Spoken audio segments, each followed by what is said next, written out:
지난 55년 MBC 충북. 여러분 안녕하십니까? 충북시사 토론창 오원근입니다. 10월 월간 뉴스 분석 시간인데요. 그동안 보도된 수많은 뉴스 가운데 좀 더 들여다보고 싶은 뉴스, 궁금한 뉴스를 선정해서 오피니언 리더들과 함께 구체적으로 짚어보고 현실적인 대안을 모색해 보겠습니다. 먼저 오늘 나오신 패널분들 소개해 드리겠습니다. 신용환 대통령 직속 지방시대위원회 부위원장 나오셨습니다. 네, 안녕하세요. 이미영 변호사 나오셨습니다. 안녕하세요. 이동석 전 대통령 비서실 행정관 나오셨습니다. 네, 안녕하세요. 최진아 충북 참여자치시민연대 시민자치국장 나오셨습니다. 네, 반갑습니다. 그러면 10월 월간 뉴스 분석 첫 번째 영상 보시겠습니다. 이재명 정부의 국정과제인 2차 공공기관 이전. 정부는 올해 말까지 수도권 소재 공공기관을 대상으로 전수조사한 뒤 내년에는 이전 원칙과 일정을 포함한 2차 기관 이전 로드맵을 수립하고 2027년 청사 임차와 공동청사 건립 등을 통해 지방 이전에 착수할 계획이라고 밝혔습니다. 2차 공공기관 이전이 본격화하면서 비수도권 지자체들이 유치전에 뛰어드는 가운데 충청북도는 유치 희망기관을 선정하기 위해 연말까지 충북 공공기관 유치 시행 전략 연구 용역을 진행할 계획입니다. 현재 한국공항공사, 한국지역난방공사를 최우선 대상기관으로 정하고 대한체육회, 국민체육진흥공단 등을 고려 중인 것으로 알려졌습니다. 한편 공공기관 지방이전 대상지를 두고 기존 혁신도시인가 아니면 혁신도시가 아닌 지역도 가능한가 의견이 엇갈리며 기대와 갈등이 생겨나고 있습니다. 네, 신용환 부위원장 이번 영상 어떻게 보셨습니까? 네, 총론적으로 왜 2차 공공기관 지방 이전을 해야 하는가에 대해서 이해를 해야 될 것 같습니다. 예. 2000년대 초반만 해도 매년 서울로 유입되는 인구가 14만 명씩 달했습니다. 예. 그런데 이제 2011년 공공기관 지방 이전 등등을 이제 결정하고 13년부터 19년 사이에 집중적으로 이제 지역으로 분산이 됐죠. 예. 그러면서 거꾸로 이제 지방으로 가는 사람이 많아졌었거든요. 예. 그러다가 최근 들어 다시 또 이제 수도권으로 집중되는 게 1년에 약 4만 5천 명 평균적으로. 예. 그런데 2030은 무려 6만 6천 명 정도가 서울 수도권으로 거꾸로 지금 가고 있는 거예요. 그러면 충북으로만 봐도 매번 우리가 하는 얘기지만 지역 인재 역의 유출 이 얘기를 많이 하잖아요. 예. 그렇게 지금 가고 있어요. 그러면 간단하죠. 정주 여건과 교육 여건 이런 것들이 서울이 좋다. 일자리가 서울이 좋다 많다. 딱 이거잖아요. 예. 이런 부분을 그러면 전국의 수도권 일국화를 해소하면서 지방 균형 발전까지 같이 이루기 위해서 제2차 공공기관 이전 반드시 이루어져야만 한다. 이 필연성에 대해서 이해를 해야 될 것 같습니다. 네, 이동석 전 행정관님은 네. 어떻게 보셨습니까? 지금 사실 공공기관 이전 같은 경우에는 이제 뭐 역대 어느 정부에서나 계속해서 추진해왔던 것이고 또 지금 뭐 충북 혁신도시 이런 것들이 완성이 돼서 지금 굉장히 잘 운영이 되고 있지 않습니까? 예. 일단 저희가 지켜봐야 될 것은 공공기관 이전이 이 충북으로 가져오느냐 그리고 예. 충북에 있어서 어떻게 잘 적응이 되고 또 예. 2차 이전이 어느 방향으로 흘러가서 우리 충북에게 이득이 될 것인지 그거를 가장 먼저 살펴봐야 할 것으로 보이고요. 예. 이 공공기관 이전에 있어서 지금 이재명 정부에서 추진하고 있는 여러 정책들이 맞물려서 각 지방에 어울러지게끔 이게 되는 게 어떻겠느냐 저는 그렇게 생각을 하고 있습니다. 각 지자체별로 당연히 이렇게 겹치는 것도 굉장히 많을 거고요. 그 부분에 있어서 이재명 정부의 역할이 저는 굉장히 중요하다 그렇게 생각합니다. 예, 이미영 변호사님.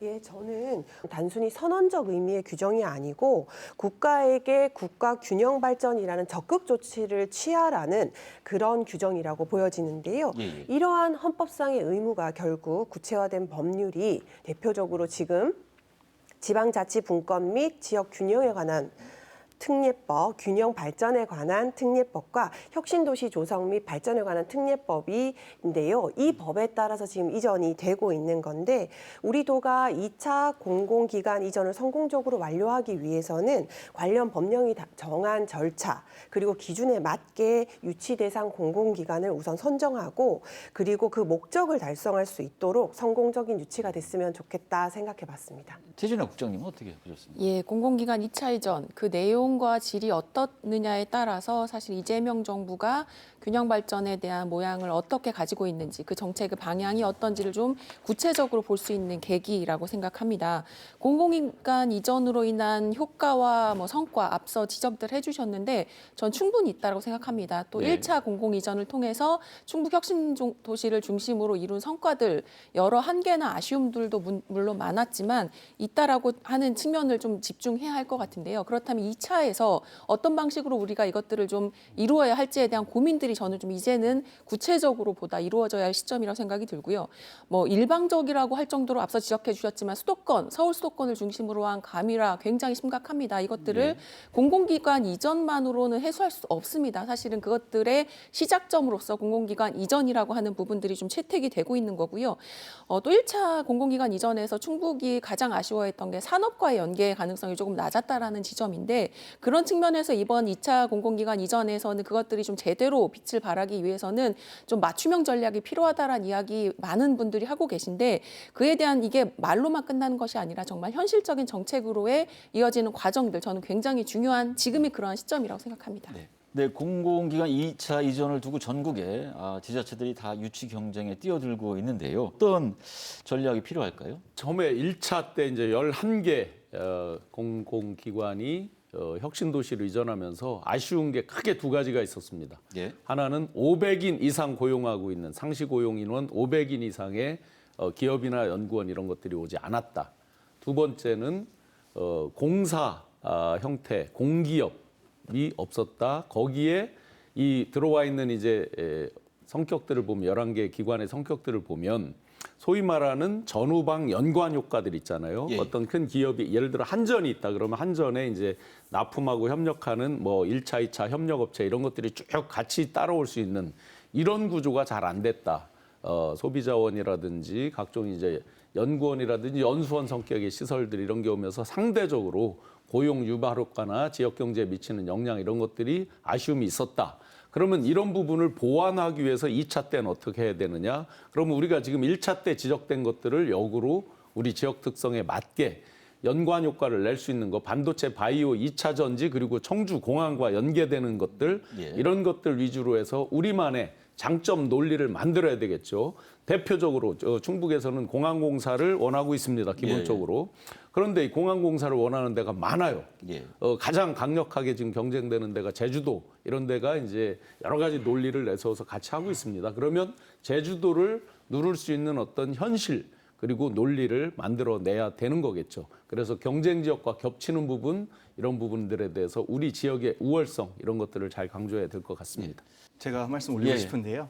이게 사실 충북만의 차별화된 전략도 굉장히 중요합니다. 말씀해 주셨듯이 이제 청주공항.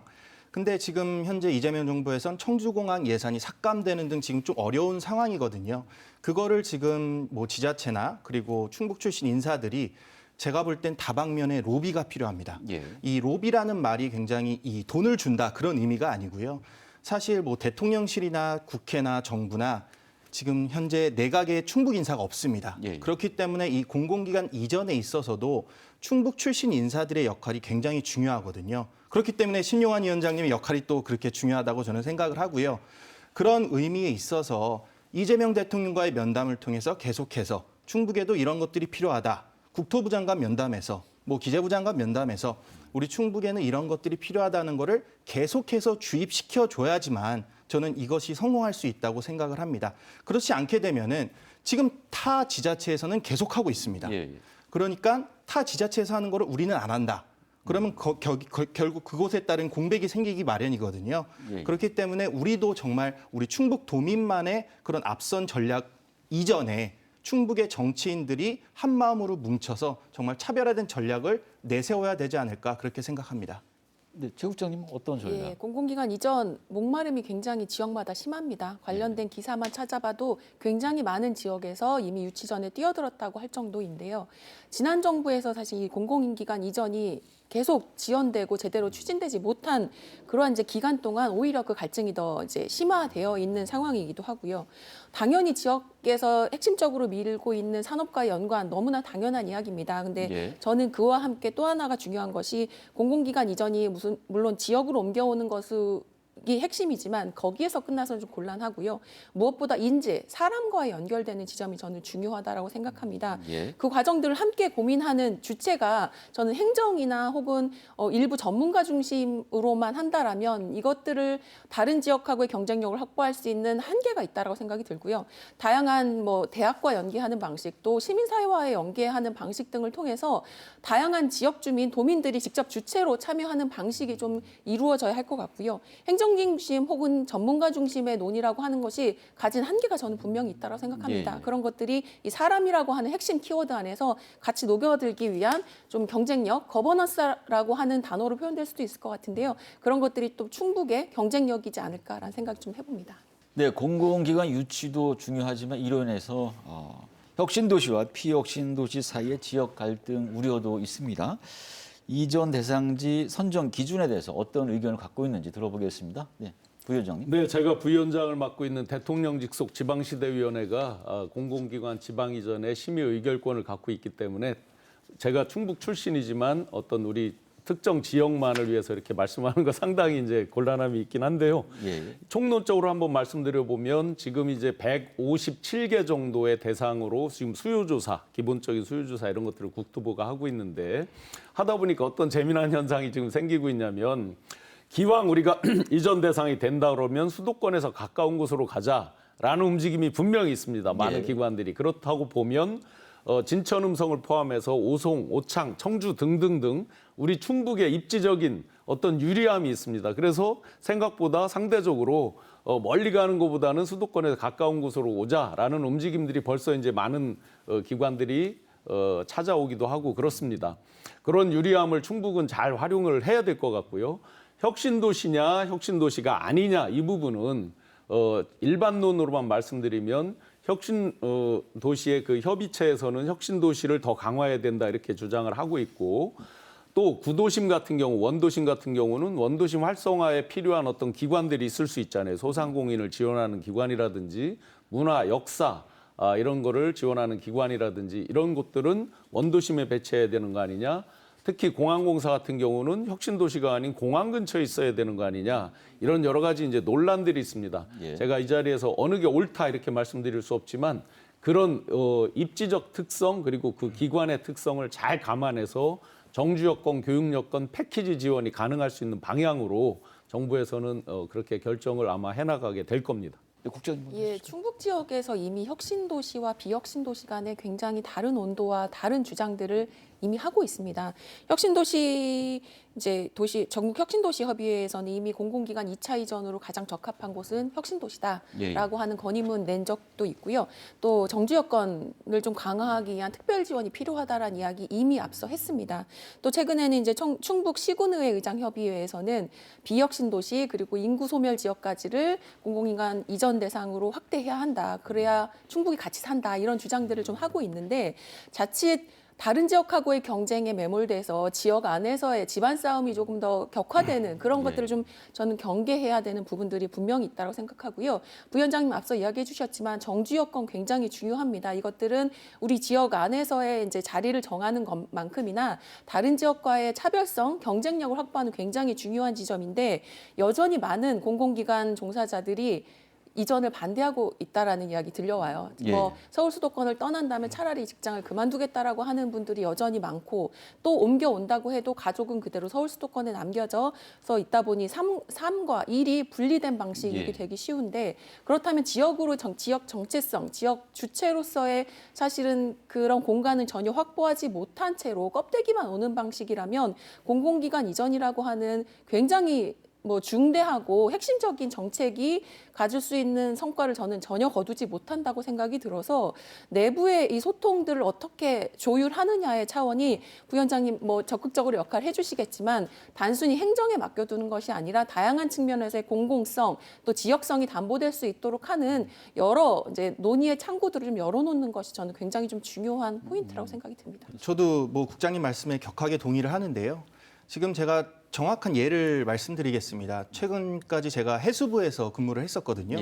근데 이제 이재명 정부 들어서 이제 해수부 이제 이전 논란이 가장 뜨거운 감자였는데 이게 해수부에 근무하는 직원 같은 경우에는 당장 부산으로 가라니까 정말 당혹스러울 수밖에 없죠. 왜냐하면 나의 삶의 터전이 지금 세종시로 돼 있는데 갑자기 부산으로 떠나라니 정말 어려운 상황이 들이닥친 건데 이게 어떤 식으로 조정이 됐냐? 알고 보니까 이게 부산시에서 적극적으로 협조를 했더라고요. 그러니까 세종시에 근무하는 공무원들이 부산시에 가서 안정적으로 정착을 할 수 있게끔 지원이라든지 그런 것들이 뒷받침됐기 때문에 이게 어느 정도 설득이 된 과정이 있었고요.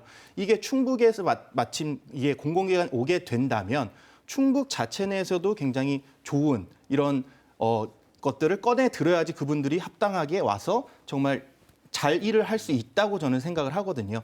그 잘 일할 수 있다는 것들은 결국 여건, 그러니까 삶의 여건으로 이어질 수 있고 그분들이 다시는 이 충북 땅을 떠나지 않을 것이라는 그런 어느 정도 안전장치도 마련될 수 있기 때문에 그런 협의가 정부의 역할 그리고 지자체의 주민 설득 이런 것들이 굉장히 혁신도시와 비혁신도시를 나눔에 있어서 중요한 역할이 될 것으로 저는 생각을 합니다.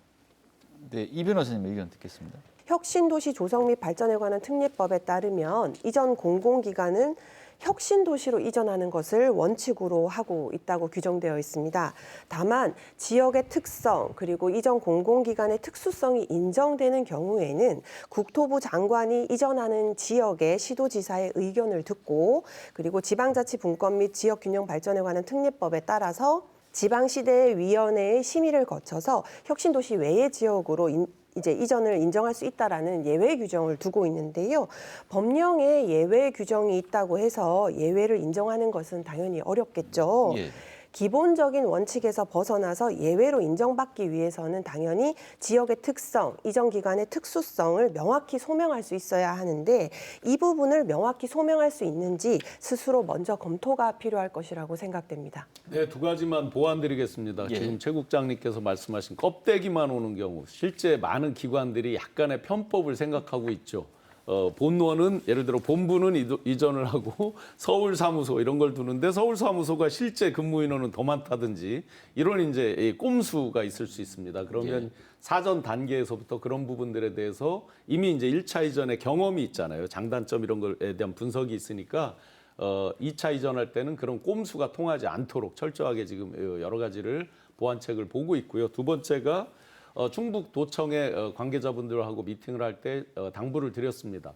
단순히 정부가 결정하는 게 아니라 그 구성원들, 좀 전에 말씀 주셨듯이 해수부다 그러면 해수부의 구성원들, 노조 멤버들의 의견도 상당히 중요합니다. 그러니까 충북에서 정말로 절실하게 원하는 게 있다 그러면 그 노조 멤버들 등등과 일종의 어떤 유대관계, 설득 이런 것들을 철저히 해야 된다라는 말씀을 드렸었습니다. 끝으로 눈에 띄는 댓글 살펴보겠습니다. NYYOH321님께서 충북 청주에 알짜배기 기관을 옮겨야 된다 기대를 표명해 주셨습니다.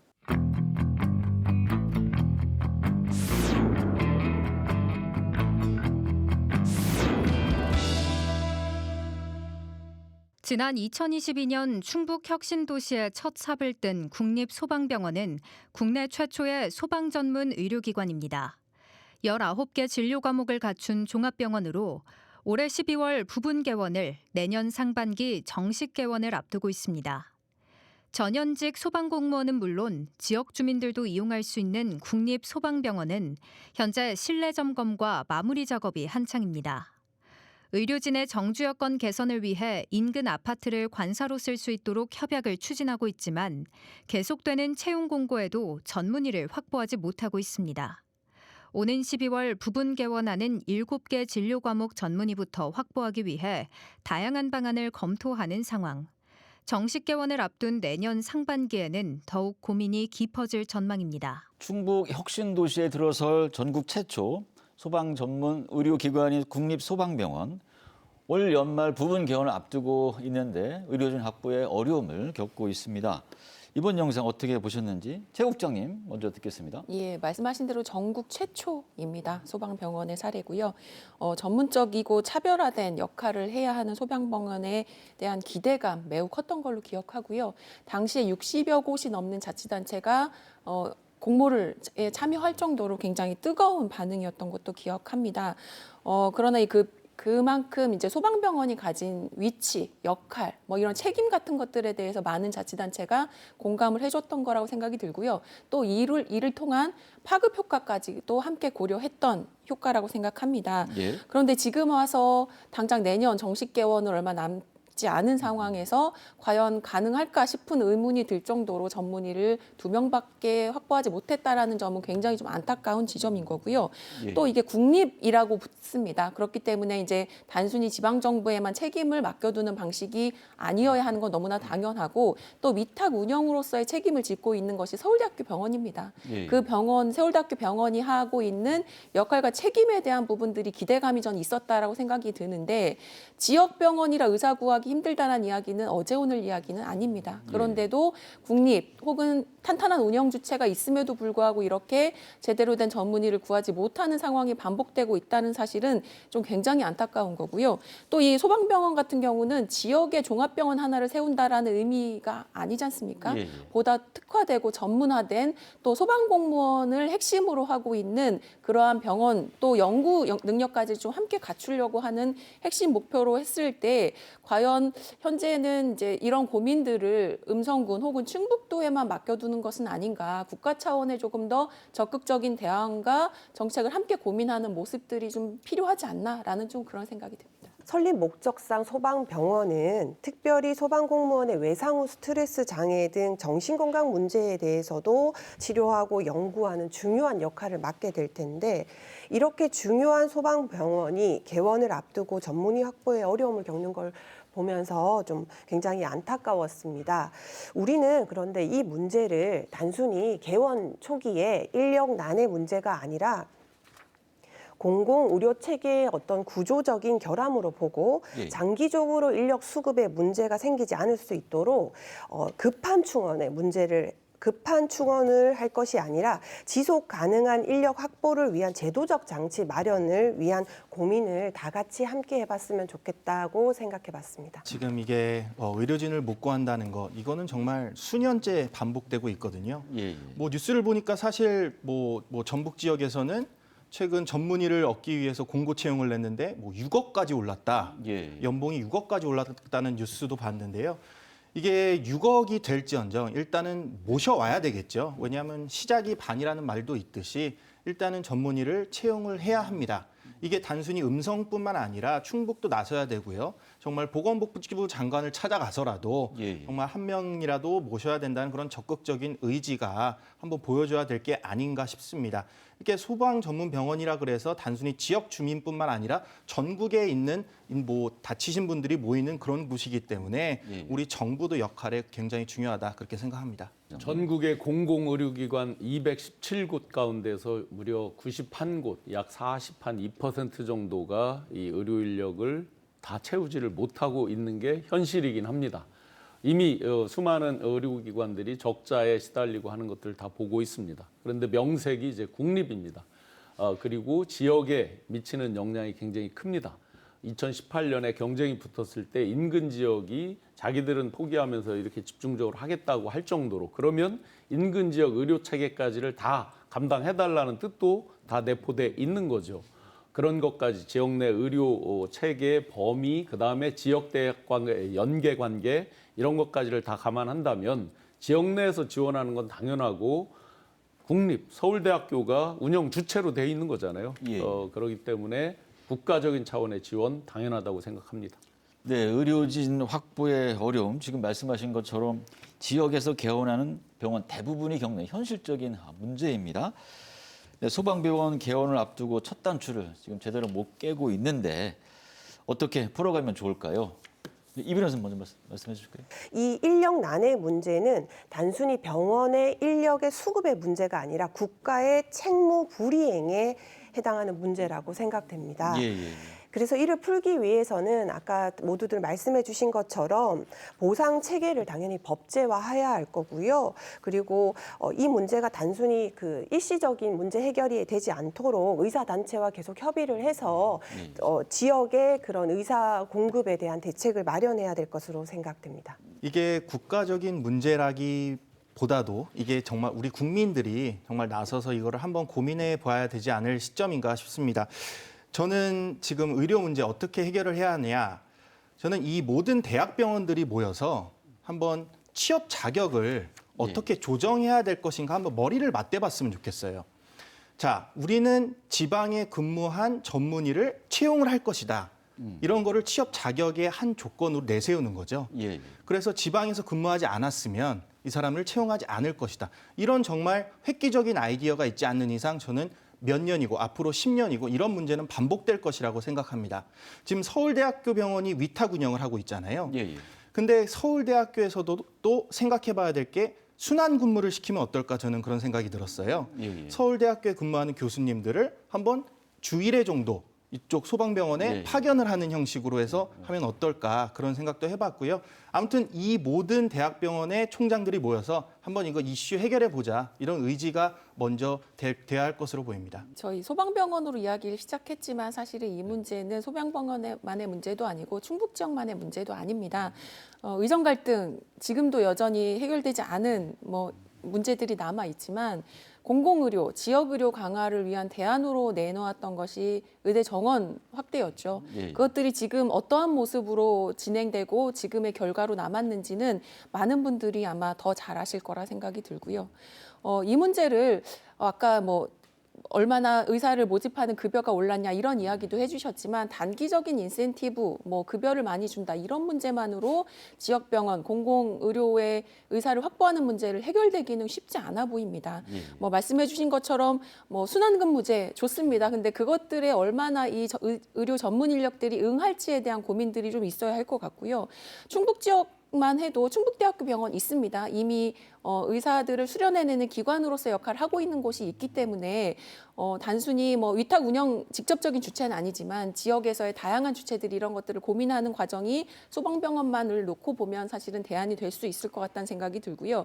이 의대 정원, 의정 갈등으로 인한 가장 큰 피해를 보고 있다고 했던 지역 중에 하나가 저는 충북이었다고 생각합니다. 예. 충북에서의 다양한 부정적인 의료 관련된 지표들은 이미 많이 알려져 있죠. 치료 가능 사망률이나 타 지역에서 입원이나 치료비로 사용된 비율이 굉장히 높다라는 현실적인 지표들이 우리에게 있는데 이런 것들이 이미 여전히 지역의료, 공공의료에 대한 불신이나 조금 더 상급병원, 조금 더 서울에 있고 수도권에 있는 병원을 향한 우리의 걸음이 사실 인식이 변하지 않는 이상 지역의 어떠한 지역병원을 살리고 공공의료를 살리기 위한 지원책들을 아무리 쏟아붓는다고 해도 그것들은 굉장히 미봉책에 불과할 수 있을 것 같다라는 우려가 좀 같이 좀 들기도 하는 측면인 것 같습니다. 지방이라는 한계와 공공기관이라는 한계 이 두 가지의 이중적 제약을 받고 있습니다. 그럼 이 두 가지를 해결하기 위해서 어떻게 할 거냐라는 솔루션이 이제 나와야 되는 거겠죠. 가장 일반적인 총론적인 솔루션으로 보면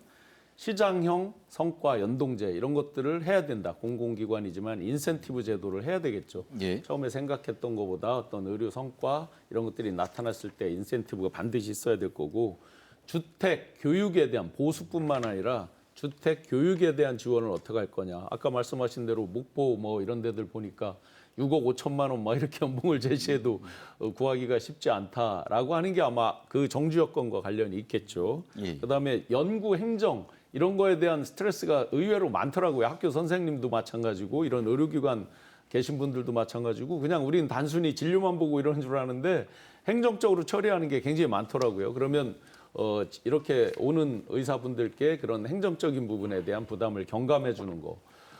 또 한 가지는 이제 군 의료진이나 공공인력과 아예 애초부터 연계해서 제대 전역을 앞두고 있는 분들과의 연계, 관계 이런 것들. 마지막으로 이제 특수성이 있잖아요. PTSD 같은 소방병원만의 특수성. 이건 의료인력을 양성할 때부터 아예 계약학과 하듯이 입도 선매 하듯이 처음부터 이 근무 조건으로 해서 특수 인력을 양성하는 방안 이런 것들이 정부 차원 또 지방 차원에서 같이 연계돼서 노력을 해야 될 것 같습니다. 청주, 원주 혹은 더 멀리 진료를 가야 했던 주민들에게 안정적인 의료 생활 기반이 마련됐다라는 것은 단순히 병원 하나 설립되었다라는 말로는 표현할 수 없을 만큼의 중요한 가치와 의미가 있다고 생각이 들고요. 이미 음성군에서는 연구 영역 통해서 진료뿐 아니라 다양한 연구 사업을 하겠다라는 것, 또 주민들하고의 아파서 꼭 오는 것이 아니라 일상적인 헬스케어라고 하는 주민들의 건강 관리를 하는 역할로서의 소방병원이 역할을 하겠다라고 하는 계획들을 내놓고 있는 것으로 알고 있습니다. 그만큼 이 소방병원이 법률상으로는 특수 목적 기관이긴 하지만 삶의 지역 안에서는 지역 의료의 가장 핵심적인 공간, 공공의료가 어떻게 지역사회 안에서 실현될 수 있는 장이 마련되는구나를 보여줄 수 있는 대표적인 사례가 될 수 있을 거라고 생각이 들고요.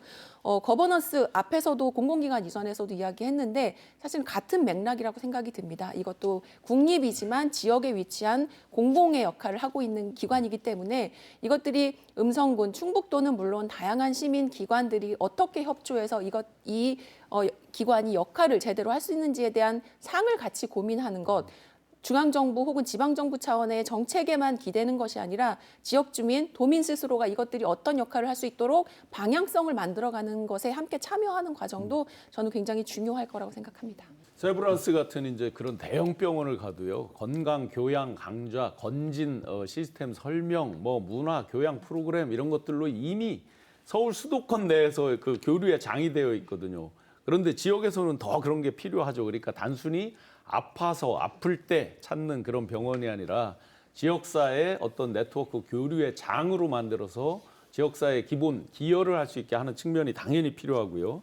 지역에 있는 의료기관과의 협력 체계, 그리고 대학병원, 아까 이제 그 객원 교수나 협진 교수, 초빙 교수 이런 식의 여러 이름들이 있잖아요. 예. 지역 내 자리 잡고 있는 대형 의료기관과의 그런 의사분들의 교류 이런 것들을 통해서 지역 의료기관과의 그 관계성을 더 강화를 해야 될 필요가 있고, 인력 채용 이런 거에 있어서도 당연히 지역 인력을 채용을 해서 지역에 대한 애정 이런 것들을 더 강화할 필요가 있고, 24시간 응급진료 체계, 사실은 302병상 정도 되니까 지역 내에서 굉장히 큰 병원이란 말이죠. 예. 이런 큰 병원에서 24시간 응급의료 체계 이런 것들을 가동을 해서 지역 친화적, 지역민들이 외지로, 1차적으로 외지로 나가지 않고 바로바로 언제든지 딱 뭐가 아플 때는 이 병원 이렇게 생각나게 만드는 게 스스로의 노력이 필요할 것 같습니다. 원칙적으로는 소방공무원, 경찰공무원, 그리고 관계기관에서 근무하는 공무원으로 명시해두고 맨 끝에 항에 그 밖에 법에서 정한 사업을 수행하기 위해서 필요한 진료 대상자라고 해서 지역 주민을 대상으로 하는 진료의 가능성을 조금 열어둔 정도의 규정이 있습니다. 국립소방병원은 당연히 설립에 관한 법률뿐만 아니라 공공보건 의료에 관한 법률, 응급 의료에 관한 법률 등도 동시에 적용을 받기 때문에 의료 취약 지역에 위치한 지역 주민을 대상으로 하는 진료를 하는 사업은 정말 환영할 만한 일인 것은 맞습니다. 그런데 제가 보기에는 공공병원이 지역에서 제대로 자리를 잡으려면 병원을 개원하는 것 뿐만 아니라 주민과의 관계를 먼저 열 수 있도록 적극적으로 진료 대상에 대한 홍보가 사전에 필요할 것으로 생각됩니다. 가장 중요한 거는 현실적인 부분은 응급실 체계를 먼저 어떻게 갖추느냐, 그것이 가장 큰 문제입니다. 왜냐하면 제가 국민들 대부분 사람들을 만나보면 우리 지역에는 응급실이 제대로 마련돼 있지 않다. 이것에 대한 고민이 가장 크십니다. 그렇기 때문에 소방병원에 있어서 가장 중요한 거는 응급실 체계가 어떻게 돌아갈 것인지, 정말 24시간 365일 우리가 어디를 다치더라도 응급실을 즉각 갈 수 있는 그런 체계가 완전히 성립이 돼야 된다는 것들이 가장 중요할 것 같고요. 이게 굉장히 중요한 것 중에 하나가 또 충북대, 그리고 이 건국대학교 충주, 이 세 곳이 어떻게 연계가 돼서 충북의 으뜸 병원으로, 종합병원으로 될 수 있을지, 그런 관계 설정도 굉장히 중요할 것으로 보입니다. 예. 끝으로 눈에 띄는 댓글 있으면 소개를 해주시죠. 민석킴 R2R님께서 소방관님 위해서는 돈 아끼지 마라라고 주셨습니다.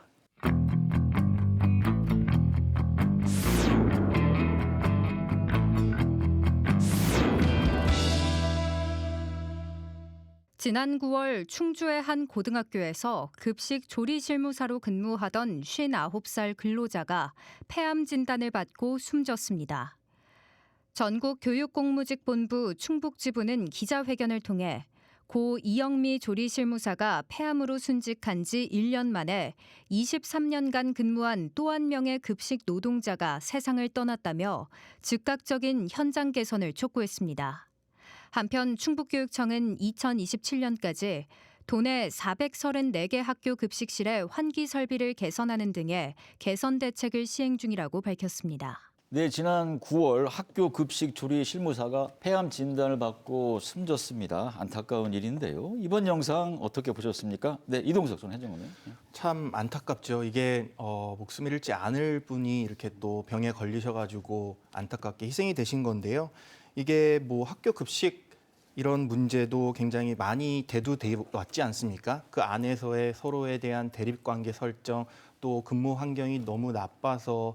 근데 우리 충북교육청에서도 사실 굉장히 잘 대응을 해왔다고 생각을 했는데 예. 안타깝게 이렇게 돌아가신 걸 보면 아직도 미흡하구나, 아직도 대처해야 될 것이 많구나라는 생각을 해봤습니다.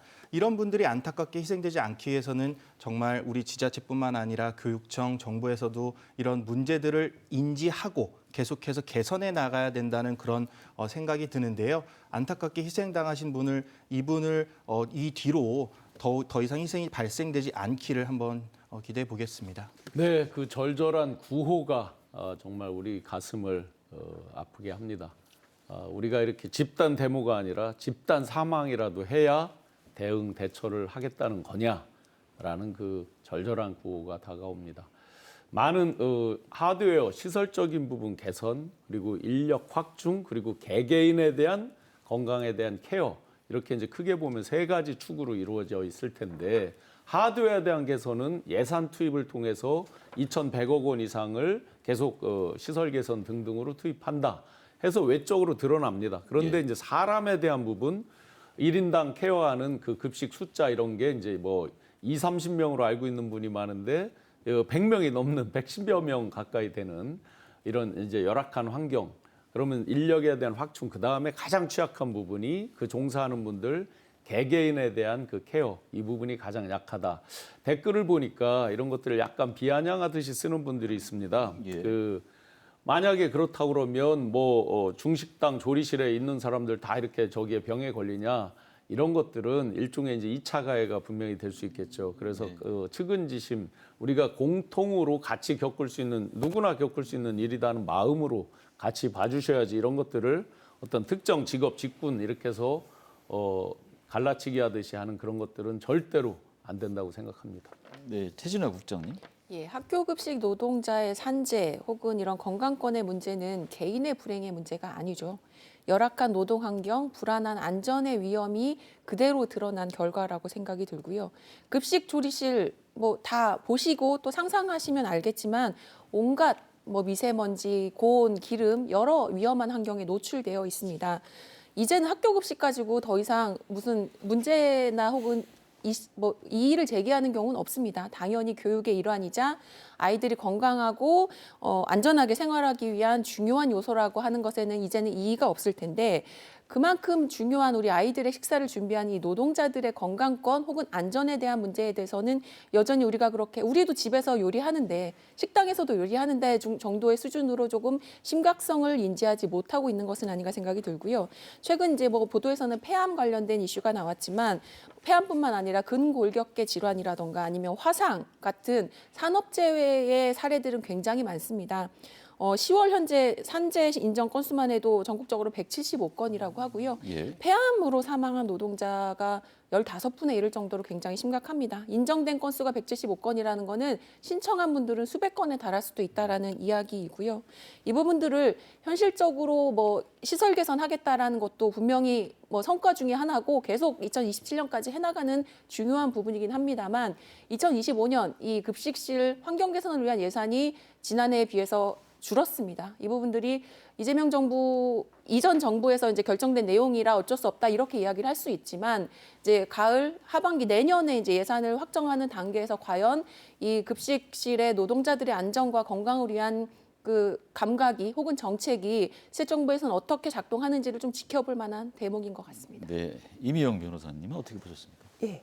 학교 급식 조리실의 근무 환경과 관련해서 서울행정법원은 조리 실무자 사안은 아니었습니다. 한 24년간 영양사로 근무하면서 영양사 업무 이외에 이 조리 인력이 부족할 때 이제 그 조리 업무도 함께 담당했던 사람이 폐암 진단을 받은 사안과 관련해서 폐암 발병과 업무 사이의 상당 인과관계를 인정한 판례가 있습니다. 이렇게 일부 시간에 조리 업무를 담당했던 영양사의 폐암과 그 사망 사이의 인과관계를 인정할 정도라면 우리 조리 실무사의 폐암과 그 업무 사이의 상당 인과관계에 대해서는 사실 조금 더 판단이 쉽겠지요. 그래서 학교 급식실은 고열과 유증기, 미세 입자 이런 것들이 상시 노출되어 있는 유해 사업장이기 때문에 예. 관련 법령에서 정해진 바에 따라서 당연히 그런 시설 관리 그리고 환기시설 설치 등을 해야 되는 건 너무 당연하고 조속히 이런 문제들이 빠르게 전국 학교 급식시설에 모두 이행이 돼서 같은 사고가 반복되지 않았으면 좋겠습니다. 네, 교육청에서 환경 개선 사업을 하고는 있지만 아직 학교 급식 조리 실무자들이 건강권 확보에는 미흡해 보입니다.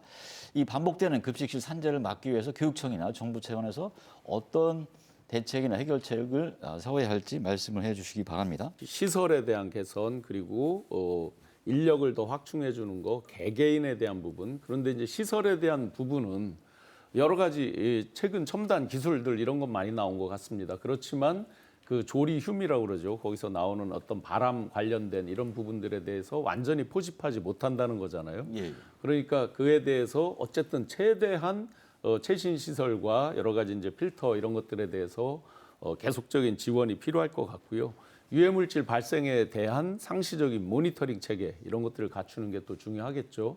그보다 더 중요한 게 이제 사람 노동 강도에 따라서 이제 사람이 적으니까 아무래도 장시간 일을 하게 되고 장시간 노출이 유해물질에 노출이 되는 거기 때문에 사람에 대한 보강 또 그에 따라서 근무 환경 여건 시간 이런 것들을 조정해 주는 거 이런 게 필요할 것 같고요. 개개인에 대해서는 고위험군에 대해서 특수 진단 이런 것들을 좀 더 자주 제대로 할 수 있게 좀 여건을 개선해 주는 거 이런 것들을 위한 또 법의 개선 이런 것들이 필요할 것 같습니다. 네, 이동석 행정관님. 뭐 내부에서는 일단 먼저 할 수 있는 것들이 이제 내부에서 체크리스트를 만들어서 이거를 강화해야 된다는 걸 지침을 내리는 거죠.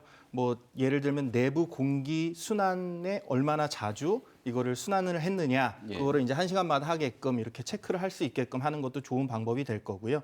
뭐 말씀하셨듯이 이게 뭐 인력이 계속해서 요즘 유행하는 게 튀김 요리가 굉장히 유행이라고 합니다. 예. 초등학교 가면은 튀김 요리를 많이 먹다 보니까 그 튀김을 하다 보면 그거를 하시는 조리사분께서 이제 건강이 악화될 수 있다는 건데 이분이 교대 근무를 할 수 있게끔 이런 체제도 마련해 주는 게 좋지 않느냐. 이 모든 것들이 되기 위해선 예산이 필요합니다. 정부의 즉각적인 예산 설정이 필요해 보이고요. 이게 단순히 학교 급식뿐만이 아니라 다른 곳에서도 이런 문제가 충분히 발생할 수 있거든요. 뭐 예를 들면 군부대, 그리고 대기업, 공공기관 이런 곳에서 종사하시는 분들을 위한 대책 마련도 분명히 설정돼야 될 것으로 보입니다. 네, 이미영 변호사님.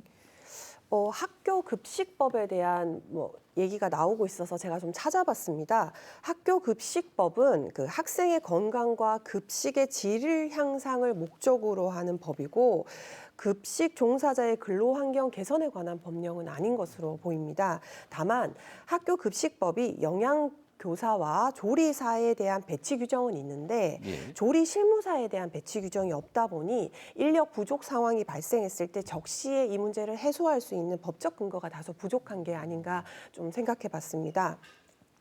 학교 급식법에서 이제 급식 인원, 조리 방법, 그리고 작업 환경 등 학교 조리실 의 특수한 사정을 고려해서 조리 실무사의 그런 적정 배치 기준을 좀 마련했으면 좋겠다는 생각을 해봤고요.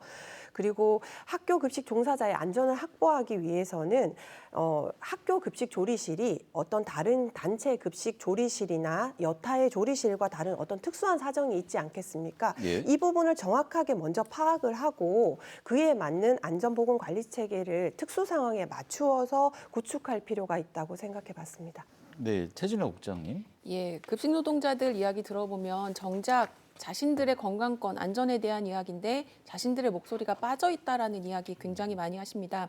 학교급식위원회라던가 여러 제도나 방식을 통해서 노동자 당사자들의 목소리가 들어갈 수 있도록 하는 게 사실은 근본이 되어야 할 것 같고요. 예. 대안으로서 하나 최근에 이야기되고 있는 게 로봇을 통한 조리 가능하지 예. 않겠냐라고 이야기합니다. 실제로 식당에서는 이미 로봇을 활용해서 하고 있는 식당들도 있는데 많은 노동자들이 이야기합니다. 그 로봇 사려면 1억, 2억 많은 예산이 투여될 텐데 차라리 그 돈으로 현재 일하고 있는 노동자들, 사람에 대한 관심과 정책으로 집중하는 것이 더 좋지 않겠냐. 정책의 기본조차 기술 물론 좋다. 그러나 그 안에 있는 사람들을 잊고 있는 것 같다는 이야기하고 있고요.